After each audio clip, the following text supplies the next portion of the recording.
If I had my way, everything would be so nice. This world would be like Paris.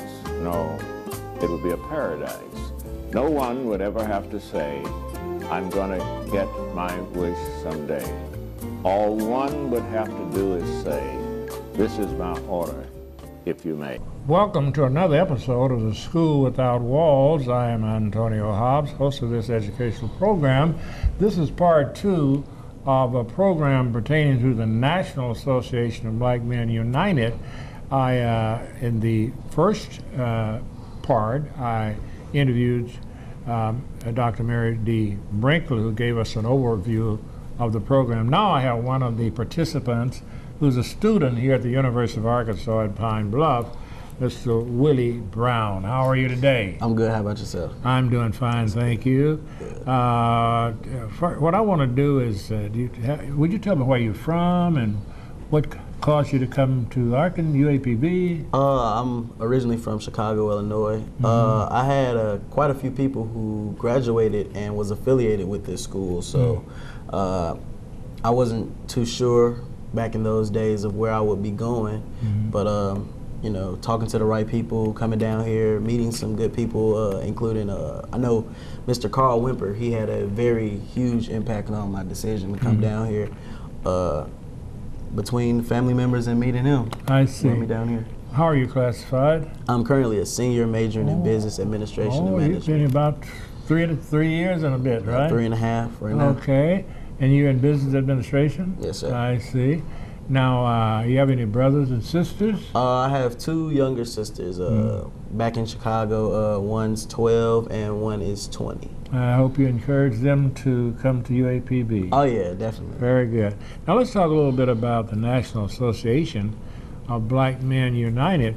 Now, the first semester you were here, this didn't exist, did it? No, it didn't. How long has this existed here on campus? We just brought it to the campus in the fall of 2013. So what attracted you to it? Really, after talking to Davion Banks and James T. Faust, I was really on board because I felt that this was something that we needed. You know, a lot of times the media gives us a negative image, and this could help turn that around. You know, this could give some positive light to show that not everyone is the same, that there are some of us who want to make it and want to help our fellow man make it as well. That's an excellent explanation for that. Now, how many of you exist at this point? What number?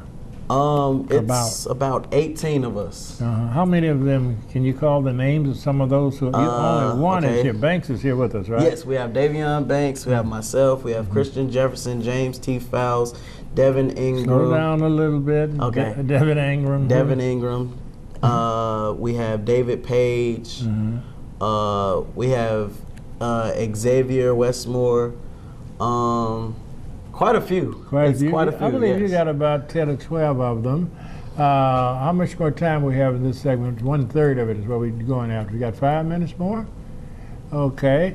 Now, you say you are a senior? Senior, yes, sir. Okay, and you're majoring in business? Administration and management, yes, sir. Administration.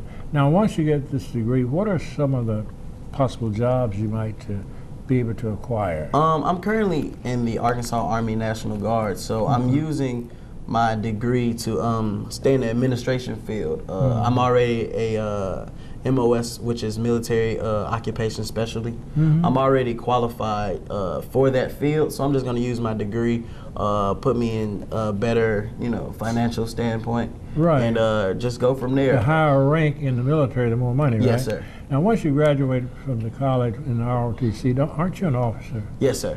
Automatic. You go in as a second lieutenant, yes, sir. Second lieutenant. Now, second lieutenant, you have any idea about the starting salary of a second lieutenant? I'm not too sure. I want to say it's somewhere in the nice thousands. We'll say right, like that. Yeah, about 40,000, something like that. Plus all the great benefits that come with it. That's not bad because the average profession is less than that, maybe 30 some thousand, and you have to take care of things such as lodging. But in the military, you can get that free, can't you? Yes, sir. You get your lodging, food too. Food, yes, sir. Clothing, you know, they take care of all of that. Yeah, so it's not a bad thing at all. Okay, the next 3 or 4 minutes, we have 3 minutes. Let's do some recruiting. Okay. What can you say to to the young people of the world, because we are streaming everywhere about them wanting to come into a small school like the University of Arkansas at Pine Bluff compared to these huge schools? Well, I feel that here the statement quality education with a personal touch is really true, because not at many schools you won't be able to know your professors on a one-on-one level or be able to speak with them when you need to. You know, I actually have teachers that will work with me. I can stop by the office and say, hey, I really didn't understand question number 5. Can you help me? And they'll be able to have time to help me. They actually know me by name, not by, oh, that's just a student. Yeah, by number, right. I feel like this is the best way to not only see what works for you, but see how you could fit in the rest of the world. It's very good, well said. I believe you're going to be successful. You seem to have the qualities for that. Thank you, sir. That was another question I wanted to ask you about now. We have 2 minutes. Are you involved in any activities other than this organization here? Yes, sir. I'm a man of many hats. Tell us about it. As you can tell by my shirt, I'm a member of the Omega Psi Phi Fraternity Incorporated. I'm also a part of the Union Programming Board on this campus. I'm also What a part is that, Union what? Union Programming Board. We place events on campus such as movie nights. We just have to we put things together to try to give students something to do on the campus. Does that have anything to do with those speakers such as Doctor who's coming in Thursday? Dr. Cornell West? Yeah, do you have any? It not really Not doesn't directly. really, it doesn't directly tie into that. No, sir.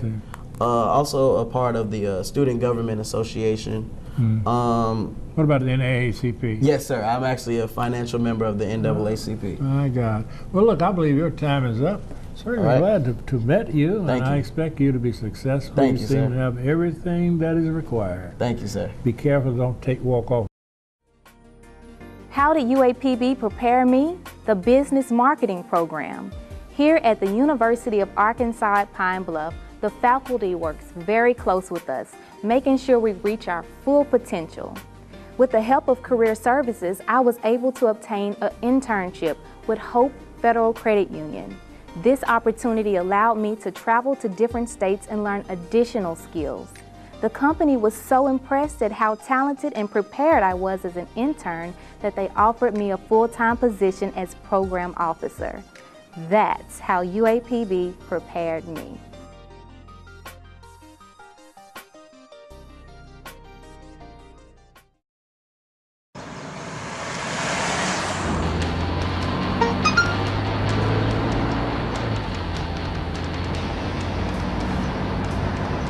The average text takes your eyes off the road for nearly 5 seconds.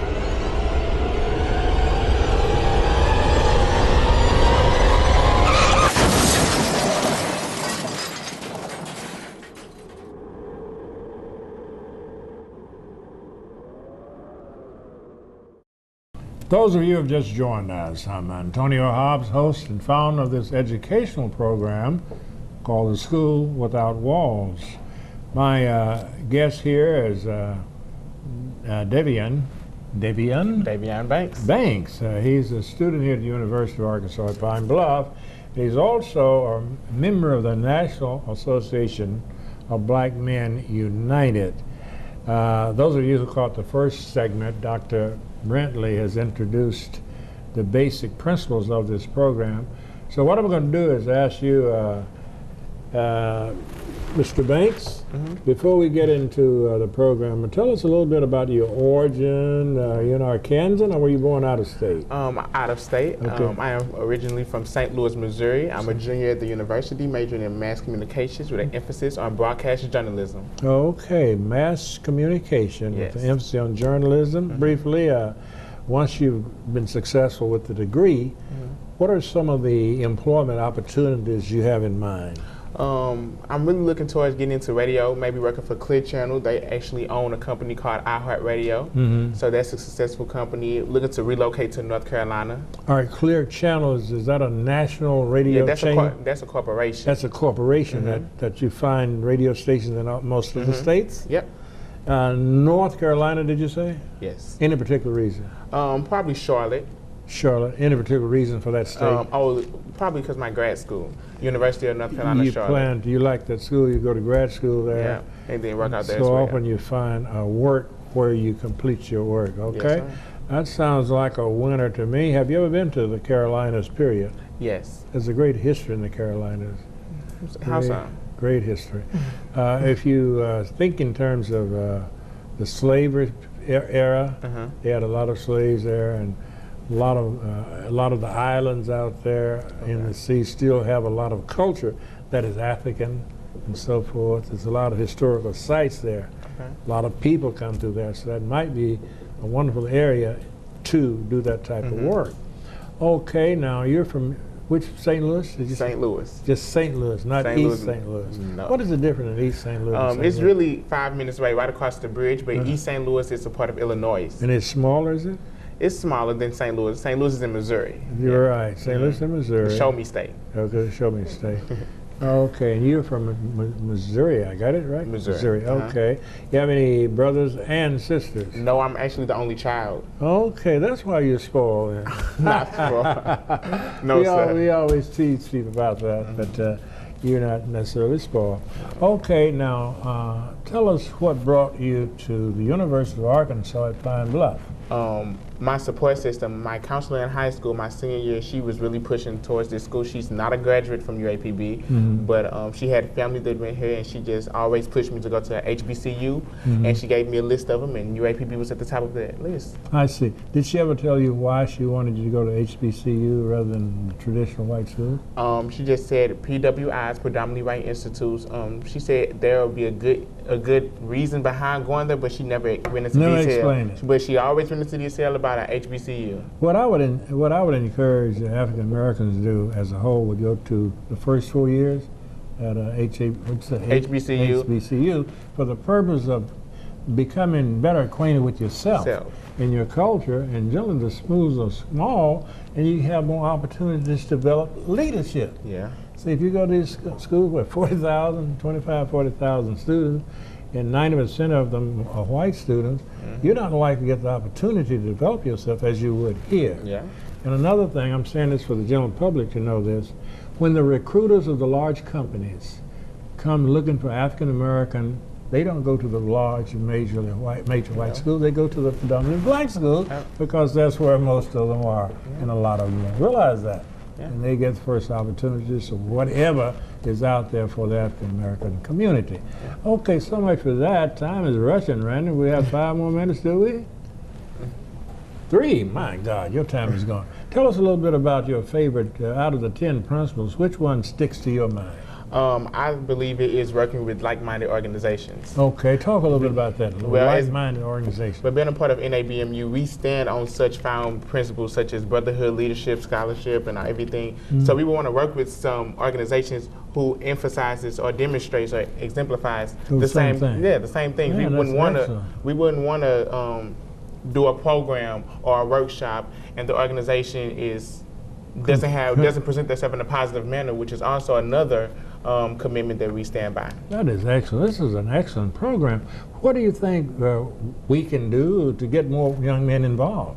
Well, what NABMU can do to get more people involved is to keep carrying ourselves in the positive manner that we do. And that if they see the way we carry ourselves, they will always be interested in joining our organization. They will always be interested in coming out to support our organization. I really like that, Dr. Brentley. I like that. Live what you are. Yes. And people will see. That's role modeling. And that's really basically what this program is about, trying to get positive role models. I had in mind adults, but you all need peers to be role models. That's very good. Well, we have about another minute. Anything you want to say before we close down? We got 2 minutes here about the program. Just stay tuned to some of the programs we have coming up this semester. We also do a midterm study session that takes place during the week of homecoming, October 6th through the 10th. And also we have a Creating Your Brand workshop on October 28th. I see. I'll tell you what I'd like for you to do. I've invited Dr. Brentley to come back on our next series. I'd like for you to come back and be prepared to do at least a half a show or maybe a whole show by yourself. And I'm also going to invite William Brown. William Brown to come back and try to get some other young people. I want more young people, young men on the program. Would you do that? Yeah, no problem. Let's just have a program. Dr. Brenda said she would talk about another part of this, and you can just follow suit, okay? Okay. All right, we have 1 minute, and I'm going to give that 1 minute to you again. I'm glad you came. What else can you say to the young men, of the importance of being modeling after you and your group? I would say think for your future and not for your present, and also just stay focused. Academics always come first. Being a part of other organizations and parties and all that other things can come later. Just stay focused on schoolwork. That will take you further than anything in life. Excelente, as they would say in Spanish. Excelente. Muchas Thank gracias. you so much. Muchas gracias. Thank you. Okay. Hi, I'm Sunflower Wilson, a recent graduate with a degree in fisheries biology. As I begin working on my master's, I am confident in the skills and lessons that UAPB has taught me through instructors like Dr. Hawkness. Sunflower challenged herself with a rigorous course curriculum. Her efforts led to numerous presentations in front of scientific audiences at state and national venues. A National Science Foundation internship gave her the opportunity to go to Alaska and work with scientists examining crustacean physiology. UAPB prepares its students for opportunities like these every day. UAPB prepared me. To get a friend home safe. And to not blame the victim. It's on us. To look out for each other. To not look the other way. It's on us to stand up. To step in. To take responsibility. It's on us, all of us, to stop sexual assault. Learn how and take the pledge at itsonus.org. Those of you who have just joined us, I'm Antonio Hobbs, host and founder of this educational program called The School Without Walls. My guest in this third segment of this program is Miss Debra Morris. She's an actress and a writer, among other things relating to the theater. And today we're going to discuss a piece called Miss Clown's Story Book Theater. Is that right? That's correct. Just go right into it. Tell us about it, what it's all about. Well, it's African-American story. And it's based on the African marketplace, which the African marketplace is done in LA, which I have been a part of for many years. And I happen to be Ms. Clown, which is called Miss Kente Clown, which was deemed to me by the Washington, D.C.'s Smithsonian Institute in Washington, D.C. as the first Kente Clown in America. Unbelievable. And so I wrote this particular story as far as to show the difference in culture of today and past and how we can fit it together and entrepreneurship. I see. What are some of the difference in culture then and now that you might point out to us? Well, I'd say it's African American culture, I believe. Yes, it's African American culture, and how I say in the past we used to stick closer together and work on becoming something in life. But today it seems like the only thing that they're interested is in what they call bling bling. I see. And so I try to show that that's not what's important in life, and that love, working together, and being a part of. In other words, trying to restore the community concept of the village. That's it. That's basically what you're doing, right? Whereas that is being destroyed. What do you think might be causing that? Well, you know, my whole thing, because I minored in Pan-African Studies, I majored in theater arts from Cal State University. My thing is I've seen how the trend of how our parents wanted us to do better. And so what they did was they just rewarded the kid for no work, no education. And so what they see is, what they expect is things for themselves. That's now or then? That's now. That's now. And they're not able to share it. They only want it. And that's what's important. Their tennis shoes, the designer this, the designer that. I have a song in my show which the kids use a new slang called swag, get your swag on. Yeah, I've heard that. And so we have one of the children that's part of the play who sings this song, you know, why don't you get your swag on? You know, the iPhones, the iPads, and all of things, the things that will perish. Right. But the knowledge is which is important to life and culture and the village. You remind me of one of the Psalms. It says, if the foundation be destroyed, that's the King James Version, yes, what shall the righteous do? And in the Revised Edition, it says, if the foundation is being destroyed, what shall the righteous do? I think this is on time and very significant. Now, do you come to some recommendations in this of what we might do to restore the family? Well, in the story, they're like proverbs, and we have a character that is Mara, which is from the King James Version, and it tells how, you know, the importance of having a mind, a spiritual mind, and a spiritual goal, and how to train your children to look at those kind of things, and education to keep yourself ahead. That is excellent. Now, I understand that you will present this here at the Fine Arts Building here at the university. Yes. Do you have any idea what month this is coming? It's going to be in February, Black History Month. And it's going to be 2016. 2016. 2016, and I'm going to run the workshop for this. I've done this particular show in California because I'm a transplant from California out here. Okay.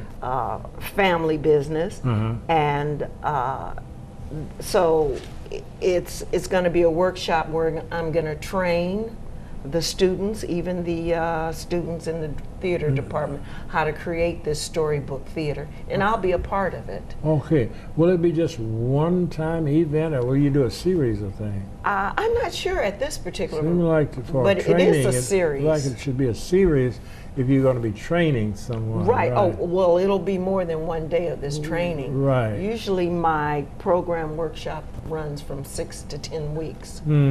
So, but in February, that's the shortest. Yeah, you will do, I guess, what you might do in February, I'm just assuming, kind of give a critique of what you can do on another setting.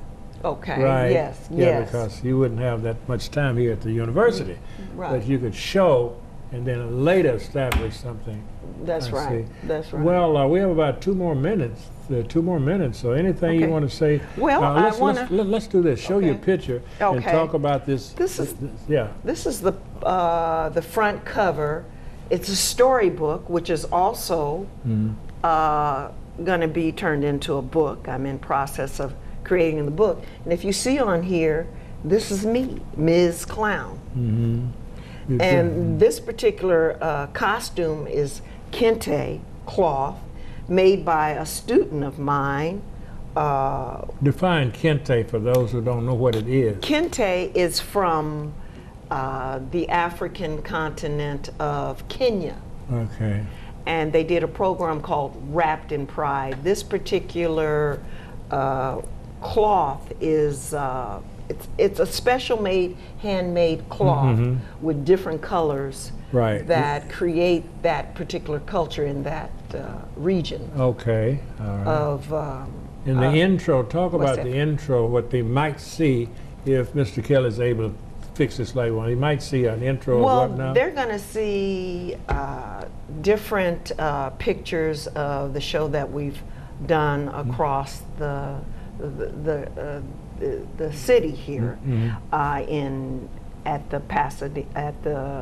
in Pasadena. We've done this at every elementary school in Pasadena and high school. I see. And we've done it here and at the library. And at here. the conclusion, will there be something that he will show also?